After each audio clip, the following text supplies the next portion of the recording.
Assalamu alaikum, dear students. Hope you are all doing well by the grace of Almighty Allah subhanahu wa ta'ala.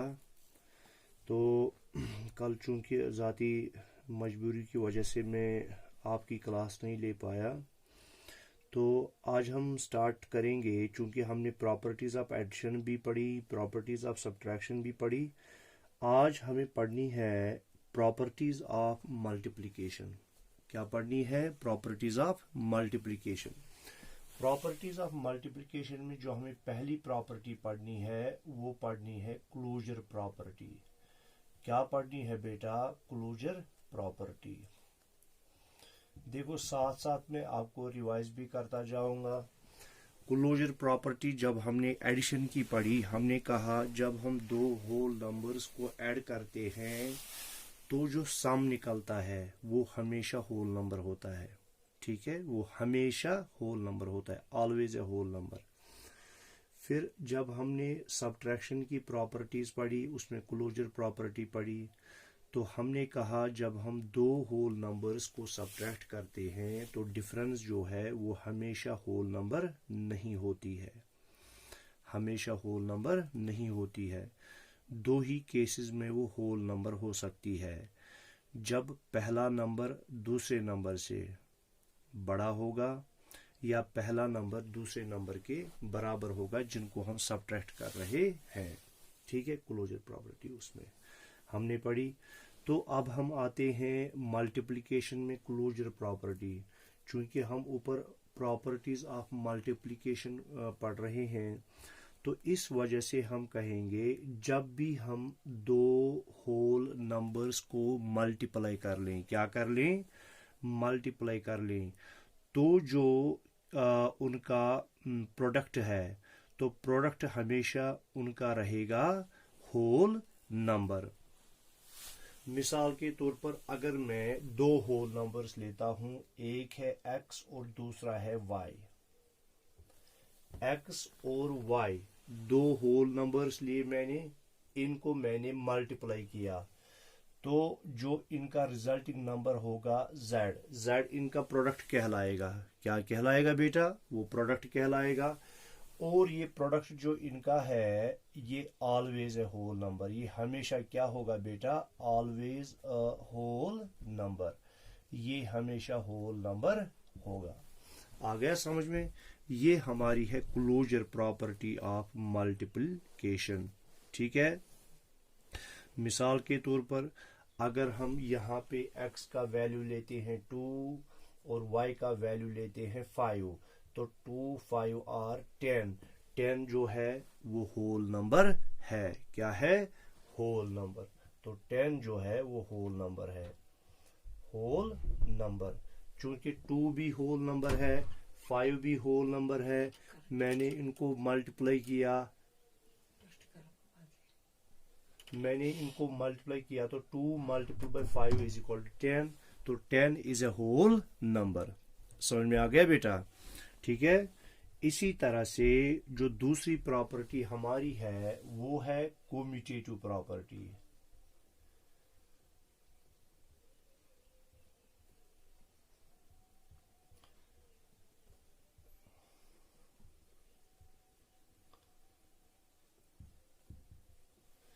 कोम्यूटेटिव property, कोम्यूटेटिव property हमें क्या कहती है? देखो, properties of addition हमने पढ़ी, कोम्यूटेटिव property में हमने कहा कि अगर हम किसी भी ऑर्डर में होल नंबर्स को ऐड करते हैं तो सम पे कोई फर्क नहीं पड़ता है। मिसाल के तौर पर 3 + 5 ये होगा 8, 5 + 3, तो अब मैंने इनका ऑर्डर ऑफ एडिशन चेंज किया। पहले 3 + 5 था, अब मैंने बोला 5 + 3, तो 5 + 3 भी 8 होगा। तो ये हमने पढ़ी प्रॉपर्टीज ऑफ एडिशन में कम्यूटेटिव प्रॉपर्टी। तो जब हमने कहा प्रॉपर्टीज ऑफ सब्ट्रैक्शन में हमने कम्यूटेटिव प्रॉपर्टी पढ़ी, तो हमने कहा अगर हम ऑर्डर ऑफ नंबर्स चेंज करते हैं किस में? सब्ट्रैक्शन में, तो डिफरेंस जो होती है, डिफरेंस सेम नहीं रहती है, डिफरेंस बदल जाती है। जैसे 5 - 3 है, 5 - 3 कर लेंगे हम। सपोज 5 - 3 इज इक्वल टू, वो तो 2 होगा। तो अगर हम 3 - 5 कर लेंगे वो -2 होगा। जो 2 है that is not equal to -2, वो -2 के बराबर नहीं है। तो इस तरह से हमने सब्ट्रैक्शन में कहा जो कम्यूटेटिव प्रॉपर्टी है वो होल्ड नहीं करती है। अगर हम देखेंगे अब कम्यूटेटिव प्रॉपर्टी मल्टीप्लिकेशन में, मल्टीप्लिकेशन में भी हम कहते हैं जब हम दो होल नंबर्स को मल्टीप्लाई करते हैं, क्या करते हैं, मल्टीप्लाई करते हैं, तो उनका प्रोडक्ट चेंज नहीं होता है, उनका प्रोडक्ट चेंज नहीं होता है। अगरचे हम उनके ऑर्डर को, जिस ऑर्डर में उनको हमने मल्टीप्लाई किया था, अगरचे हम उस ऑर्डर को चेंज भी कर लें तो चेंज करने से प्रोडक्ट पे कोई असर नहीं पड़ेगा। तो हम कहेंगे अगर हमारे पास एक होल नंबर x है और दूसरा होल नंबर y है, इन दोनों को हम मल्टीप्लाई कर लें तो वो होगा बराबर y इंटू एक्स। क्या होगा बराबर y इंटू एक्स।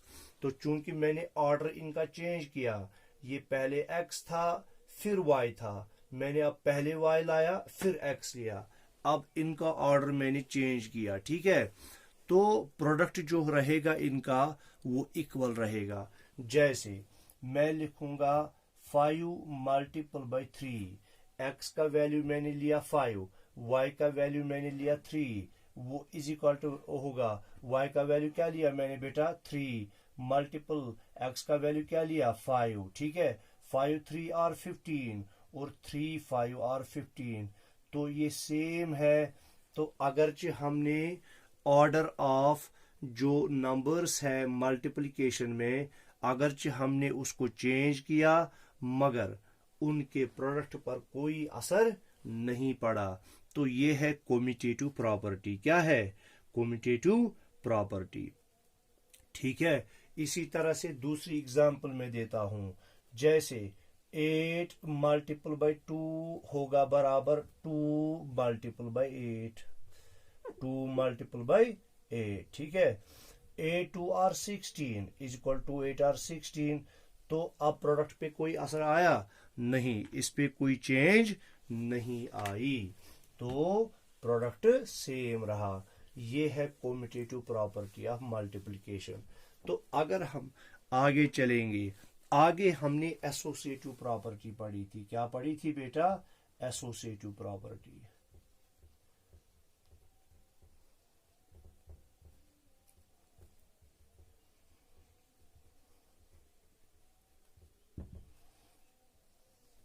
तो चलो हम एडिशन और सब्ट्रैक्शन की एसोसिएटिव प्रॉपर्टी रिवाइज फिर से कर लेते हैं। हमने कहा 3 या 3 से ज्यादा होल नंबर्स हों, ठीक है, एडिशन में, एडिशन की बात कर रहा हूं मैं, प्रॉपर्टीज ऑफ एडिशन। हमने कहा 3 या 3 से ज्यादा होल नंबर्स हों और उनको हम ऐड कर लें। ऐड करने के टाइम में इनको हम कोई भी ग्रुपिंग बना ले, कोई भी ग्रुपिंग बना ले, तो सम पे कोई चेंज नहीं आती है, सम में कोई चेंज नहीं आती है। फिर हमने एसोसिएटिव प्रॉपर्टी पढ़ी सब्ट्रैक्शन में। हमने कहा कि अगर हम 3 या 3 से ज्यादा होल नंबर्स लेते हैं, उनका सब्ट्रैक्शन करने के दौरान डिफरेंट ग्रुप्स बनाते हैं, तो जब हम डिफरेंट ग्रुप्स बनाते हैं, उन डिफरेंट ग्रुप्स के बनाने की वजह से जो है डिफरेंस चेंज हो जाता है। क्या हो जाता है, डिफरेंस चेंज हो जाता है। अब हम आते हैं associative property under properties of multiplication. अगर हम 3 या 3 से ज्यादा होल नंबर्स को मल्टीप्लाई कर लेते हैं, क्या कर लेते हैं, मल्टीप्लाई कर लेते हैं, और फिर इन नंबर्स को किसी भी तरह ग्रुप करते हैं, इन नंबर्स को किसी भी तरह ग्रुप करते हैं, ठीक है, इनकी ग्रुपिंग बनाते हैं, इनकी एसोसिएशन बनाते हैं, तो प्रोडक्ट में कोई चेंज नहीं आती है इनकी ग्रुपिंग चेंज करने से। इनकी ग्रुपिंग चेंज करने से प्रोडक्ट में कोई फर्क नहीं आती है। तो सब्ट्रैक्शन में हमने कहा फ़र्क आती है, चेंज आता है डिफरेंस में। एडिशन में हमने कहा सम में कोई डिफरेंस नहीं आता है। मिसाल के तौर पर अगर मेरे पास 3 होल नंबर्स हैं, x है, y है और z है, मैं इनको मल्टीप्लाई कर लेता हूं और मल्टीप्लाई करने के दौरान मैं इनकी ग्रुपिंग करता हूं।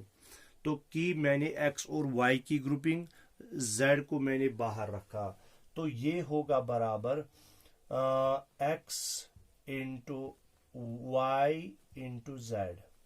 किसके बराबर होगा? x into y into z. या इसी तरह से ये होगा बराबर x into z into y. समझ में आ गया? तो हमने इनकी ग्रुपिंग चेंज की। पहले हमने ग्रुप बनाया x और y का, फिर हमने ग्रुप बनाया y और z का, फिर हमने ग्रुप बनाया x और z का। तो चूंकि हमने ग्रुपिंग चेंज की, क्या इस ग्रुपिंग चेंज करने से प्रोडक्ट पे कोई प्रोडक्ट में कोई चेंज आती है? नहीं आती है। प्रोडक्ट में कोई चेंज नहीं आती है। तो चलो हम एग्जांपल लेते हैं। मिसाल के तौर पर मैंने x का वैल्यू लिया 5 और y का वैल्यू लिया 4 और इसी तरह से z का वैल्यू लिया 3। याद रखना, x का वैल्यू 5, y का वैल्यू 4, z का value 3 is equal to x का वैल्यू कितना है बेटा? 5, लिखूंगा मैं 5 मल्टीपल बाय y का वैल्यू क्या लिया मैंने बेटा? 4 और z का वैल्यू मैंने लिया 3, लिया ना z का value 3 is equal to x का वैल्यू 5, x का वैल्यू 5 और z का वैल्यू 3, z का वैल्यू 3 और y का वैल्यू 4, y का वैल्यू 4। तो मैंने अब इनमें जो मैंने पहले होल नंबर्स लिए थे x, y और z और इनको मल्टीप्लाई किया था और डिफरेंट ग्रुपिंग्स बनाई थी, अब मैंने इनकी जगह पे वैल्यूज डाले, होल नंबर्स। क्या डाले? होल नंबर्स वैल्यूज डाले। मुझे अब चेक करना है क्या वाकई में जो हमने ऊपर लिखा ये इक्वल टू है, वाकई ये इक्वल टू है या नहीं है, हमें वो प्रूव करना है। देखो 5 4 are 20 multiple by 3 is equal to, ये हो गया 5 into 4 3 are 12 is equal to 5 3 are 15 multiple by 4। है ना बेटा? आया समझ में? देखो पहले मैंने उनको मल्टीप्लाई किया, चूंकि आपको बॉड मास पता होगी, पहले हम ब्रैकेट सॉल्व करते हैं। तो पहले मैंने ब्रैकेट वालों को सॉल्व किया जिनकी हमने ग्रुपिंग की थी 5 4 और 20 मल्टीपल बाई 3। इसी तरह से 5 ऐसे ही है, तो यहाँ पे 4 और 3 ब्रैकेट में है, पहले हमने उनको सॉल्व करना है। 4 3 आर 12, ठीक है। इसी तरह से 5 3 आर 15 मल्टीपल बाई 4, 23 आर 60, कितना निकला? 23 are 60 is equal 5 12 are 5 12 are भी हो गए 60, क्योंकि 5 10 are 50, 5 11 are 55, 5 12 are 60 is equal to ऐसे ही 15 4 are 15 1 are 15, 15 2 are 30, 15 3 are 45, 15 4 are 60। तो देखो बेटा हमने इनकी ग्रुपिंग्स चेंज की, तो ग्रुपिंग्स चेंज करने की वजह से जो प्रोडक्ट है उसमें कोई चेंज नहीं आई। यहाँ पर भी हमारा वैल्यू 60 निकला, यहाँ पर भी हमारा वैल्यू 60 निकला और यहाँ पर भी हमारा वैल्यू 60 ही निकला। आया समझ में? तो ये हो गई हमारी एसोसिएटिव प्रॉपर्टी। तो एसोसिएटिव प्रॉपर्टी में हमने पढ़ा अगर हमारे पास 3 या 3 से ज्यादा होल नंबर्स हैं और उनको हम मल्टीप्लाई करते हैं, मल्टीप्लाई करने के दौरान अगर हम उनकी डिफरेंट ग्रुपिंग्स बनाते हैं, डिफरेंट ग्रुपिंग्स बनाने की वजह से उनके प्रोडक्ट पे कोई जो है असर नहीं पड़ता है, उनका प्रोडक्ट चेंज नहीं होता है। तो आ गई हमारी 3 प्रॉपर्टीज। पहली हमने पढ़ी क्लोजर प्रॉपर्टी, दूसरी हमने पढ़ी कम्यूटेटिव प्रॉपर्टी और तीसरी हमने पढ़ी एसोसिएटिव प्रॉपर्टी। चौथी प्रॉपर्टी हमें पढ़नी है मल्टीप्लिकेटिव आइडेंटिटी। क्या पढ़नी है? Multiplicative identity.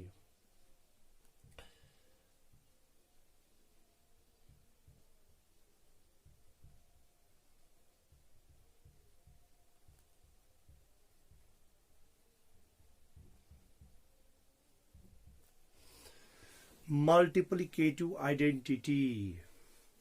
अगर आपको याद होगा इससे पहले हमने पढ़ा था एडिटिव आइडेंटिटी। एडिटिव आइडेंटिटी उसमें हमने कहा था जब हम जीरो किसी भी होल नंबर को ऐड करते हैं, क्या करते हैं, जब भी हम जीरो किसी होल नंबर को ऐड करते हैं, जो होल नंबर होता है उसके वैल्यू में कोई चेंज नहीं आता है, उसका वैल्यू सेम रहता है। ठीक है, यानी एडिटिव आइडेंटिटी हमने कहा जीरो अगर हम किसी भी होल नंबर को ऐड कर लें, क्या कर लें, ऐड कर लें, तो जो होल नंबर होता है उसका वैल्यू सेम रहता है। जैसे 5 + 0 = 5, तो 5 होल नंबर है, 0 मैंने इसको ऐड किया तो 5 + 0 रह गया 5 ही। 8 + 0 = 8 ही, तो उसमें कोई फर्क नहीं आई। यहाँ पे जब हम मल्टीप्लिकेटिव आइडेंटिटी की बात करते हैं, तो मल्टीप्लिकेटिव आइडेंटिटी में हम कहते हैं जब भी हम किसी होल नंबर को 1 मल्टीप्लाई करते हैं, क्या करते हैं, जब भी हम किसी होल नंबर को 1 मल्टीप्लाई करते हैं तो जो प्रोडक्ट निकलता है प्रोडक्ट नंबर ही होता है जिसको हमने 1 मल्टीप्लाई किया। यानी अगर मेरे पास x होल नंबर है, क्या है, x होल नंबर है, इस x को मैं मल्टीप्लाई करूंगा 1, तो इनका जो क्या होगा, इनका जो प्रोडक्ट होगा x1 और x, तो ये इनका प्रोडक्ट है। देखो ये x यही नंबर है ना जिसको हमने मल्टीप्लाई 1 किया था, तो यही है। तो इस तरह से हम कहते हैं कि 1 जो है ये होल नंबर्स की मल्टीप्लिकेटिव आइडेंटिटी है। क्या है, 1 जो है होल नंबर्स की मल्टीप्लिकेटिव आइडेंटिटी है। यानी जब हम 1 किसी नंबर को मल्टीप्लाई करते हैं उसका वैल्यू सेम रहता है, वैल्यू में कोई फर्क नहीं आती है। जैसे हमने कहा था 0 is the additive identity of whole numbers. ठीक है, तो इस तरह से अगर मेरे पास एक होल नंबर है x, क्या है, होल नंबर है x, मैं इसको 1 से मल्टीप्लाई कर लूंगा, x1 और x, तो वहां से वही नंबर निकलता है। तो ये चूंकि क्या है, सेम, यानी प्रोडक्ट सेम रहता है, प्रोडक्ट में कोई फर्क नहीं आती है, वही प्रोडक्ट रहता है जिस होल नंबर को हमने 1 मल्टीप्लाई किया था।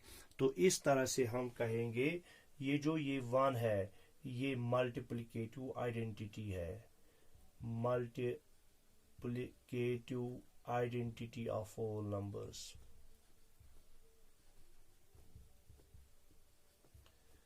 ऑफ होल नंबर्स, इसको हम कहेंगे multiplicative identity of whole numbers.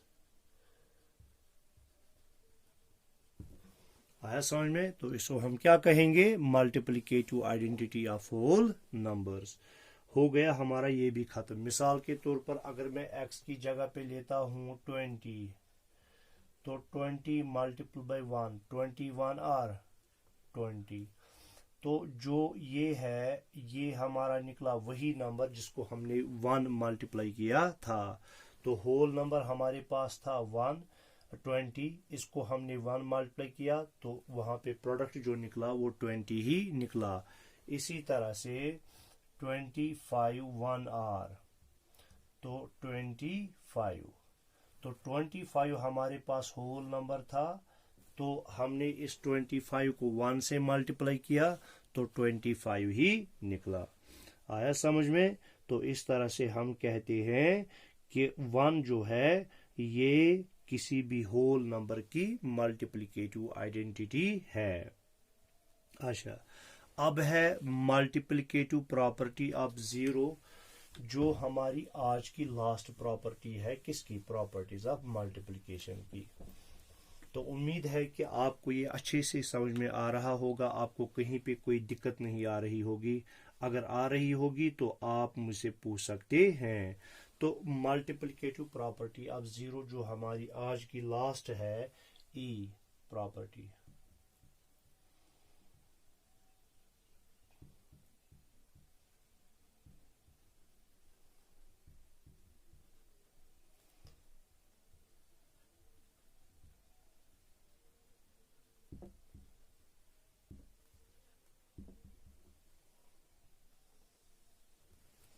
Multiplicative property of zero. देखो बेटा, जब भी हम किसी होल नंबर को जीरो से मल्टीप्लाई करते हैं, जीरो से मल्टीप्लाई करते हैं, तो प्रोडक्ट जो है हमेशा जीरो ही निकलता है। क्या निकलता है? जैसे हमने अभी कहा, जब हम किसी होल नंबर को 1 से मल्टीप्लाई करते हैं तो वहां से वही होल नंबर प्रोडक्ट निकलता है।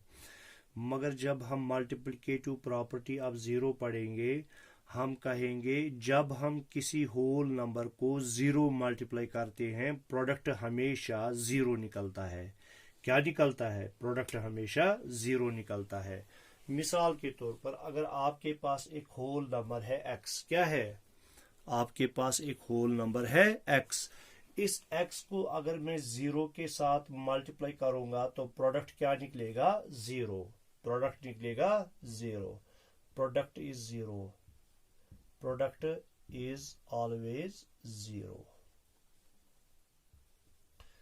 तो प्रोडक्ट जो हमेशा निकलेगा वो जीरो ही निकलेगा। मिसाल के तौर पर मैं लिखूंगा 100 0 आर 0, 100 0 आर 0। इसी तरह से 275 0 आर, वो हो गया जीरो। तो इनका प्रोडक्ट जो है ऑलवेज रहता है zero, always zero.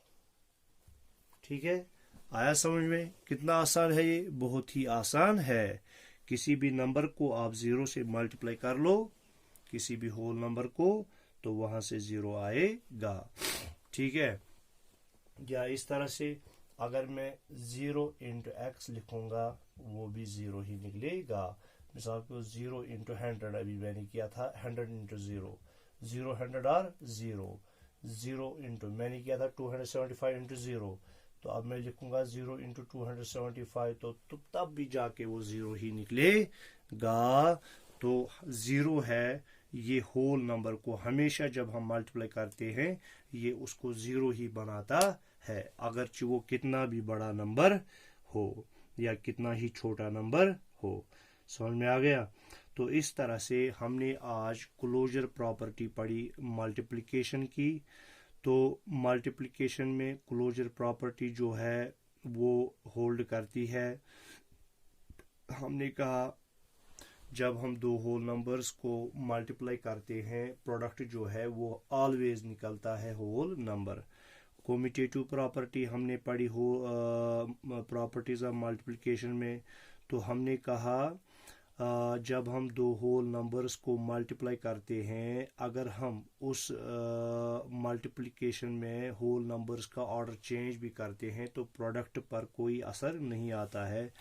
Associative property में हमने कहा अगर हम 3 या 3 से ज़्यादा होल नंबर्स को मल्टीप्लाई कर लेते हैं और उन होल नंबर्स को किसी भी ऑर्डर में ग्रुप करते हैं, उनकी किसी भी तरह की ग्रुपिंग बनाते हैं, प्रोडक्ट पे कोई असर नहीं पड़ता है।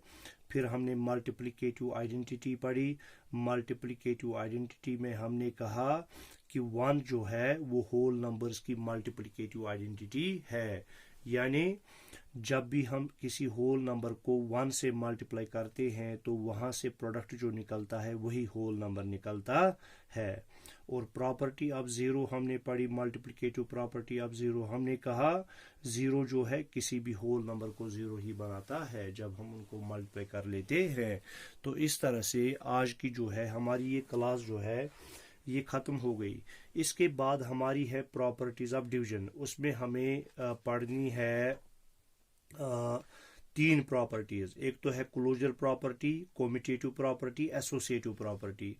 तो इसमें क्या करना है बेटा आपको, इसमें आपको ये खुद पढ़नी है क्योंकि ये वही रिपीट हो रहा है जो पीछे हमने किया है। तो आप क्लोजर प्रॉपर्टी को और कम्यूटेटिव प्रॉपर्टी और एसोसिएटिव प्रॉपर्टी आप डिवीजन को पढ़ोगे। मैं ये आपको नहीं पढ़ाऊंगा, आप खुद पढ़ोगे। आपकी बुक पेज नंबर 43 पे दिया गया है, तो वो आप खुद पढ़ लोगे, आपको खुद समझ में आ जाएगा कि क्लोजर प्रॉपर्टी ऑफ डिवीजन क्या है, कम्यूटेटिव प्रॉपर्टी क्या है, एसोसिएटिव प्रॉपर्टी क्या है। तो मुझे रिपीट करने की ज़रूरत नहीं है। उसके बाद जो है डिस्ट्रीब्यूटिव प्रॉपर्टी हमें पढ़नी है। हमें डिस्ट्रीब्यूटिव प्रॉपर्टी ऑफ मल्टीप्लिकेशन और एडिशन और डिस्ट्रीब्यूटिव प्रॉपर्टी ऑफ मल्टीप्लिकेशन और सब्ट्रैक्शन पढ़नी है, वो मैं आपको पढ़ाऊंगा। अब देखो, जो हमने आज प्रॉपर्टीज ऑफ मल्टीप्लिकेशन पढ़ी हैं, तो इनकी जो डेफिनिशंस हैं मैंने आपको समझाया। इनकी डेफिनिशंस आपको पेज 43 है बुक पर, तो वो डेफिनिशंस आप खुद लिखोगे, कॉपी पे नोटबुक कर लोगे और मुझे फिर वो कॉपी दिखाओगे। ठीक है, आया समझ में? तो तब तक के लिए अब अल्लाह हाफिज़। कल इंशाल्लाह दोबारा मुलाकात होगी, अगर अल्लाह ताला ने ज़िंदगी बख्शी तो। अल्लाह हाफिज़ बेटा।